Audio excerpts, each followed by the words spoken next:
Well, there's news just coming in. India's High Commissioner to Pakistan has said that the Prime Minister is looking forward to visit Pakistan for the Saarc summit this November. His comments come even as there are reports that Prime Minister Modi might keep away from the Saarc summit in view of the rising tensions between India and Pakistan. We've got Smita Sharma joining us now on the phone line. Smita, this will he, won't he has been happening even over the Foreign Secretary level talks. In fact, at every engagement that India was supposed to have over the last few months. What finally happens with the Prime Minister's visit? Well, the situation still remains very fluid, Padmaja. It has come as a little surprise that Gautam Bambawale, who otherwise is a very seasoned diplomat and is the Indian envoy to Islamabad, should actually come out and say he was addressing the Karachi Council of World Affairs on Tuesday when he made these comments, where he said that as of today, the Prime Minister is looking forward to. But the question being raised is that as of today, what is the situation really? The situation is that in Kashmir, curfew continues for more than 56 days. The violence in Kashmir is being blamed upon Pakistan as far as New Delhi is concerned. We've seen Prime Minister Narendra Modi raise the Balochistan, POK and Gilgit-Baltistan issue from the ramparts of the Red Fort. So how could the envoy really kind of say that, the situation at the moment is something which will be favorable for the Prime Minister to head to Pakistan to attend the Saarc summit? Now, while India does understand that this is a multilateral process for South Asian countries and it does not want to be seen as a villain, but clearly the two countries have not been on talking terms. There's only been an exchange of letters constantly between the foreign secretaries where India wants to talk on terror and Pakistan wants to talk on Kashmir.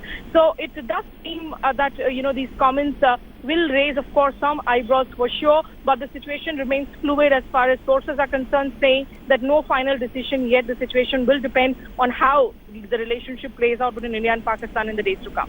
All right, let me also bring in Executive Editor Gaurav Sawant on that. Gaurav, is this also a case of perhaps the MEA and the MHA having slightly different lines, in fact, very, very different lines when it comes to where India exactly stands vis-a-vis Pakistan?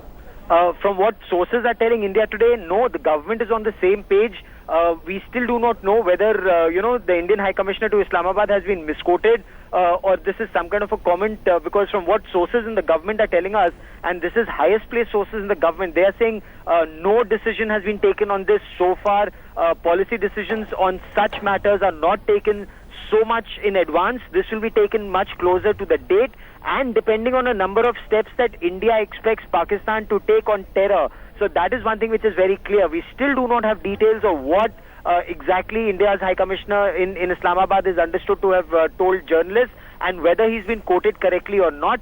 But sources in the government and the highest office saying so far there is no confirmation whether he will go or not go. All right. Very quickly, 20 seconds, Smita.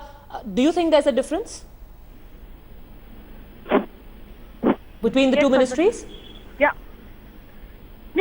First of all, Padmaja, let me tell you that the officials in the Indian High Commission in Islamabad, they are confirming that the envoy actually did speak along these lines. But it's just that they are stressing on the fact that he mentioned as of now, as of today, which means that the ground... All right. For now, Smita Sharma and Gaurav Sawant, thank you both for joining us. Will we see a clarification there coming from the Indian High Commissioner to Pakistan? Exactly what context these comments were made in? We'll keep you posted.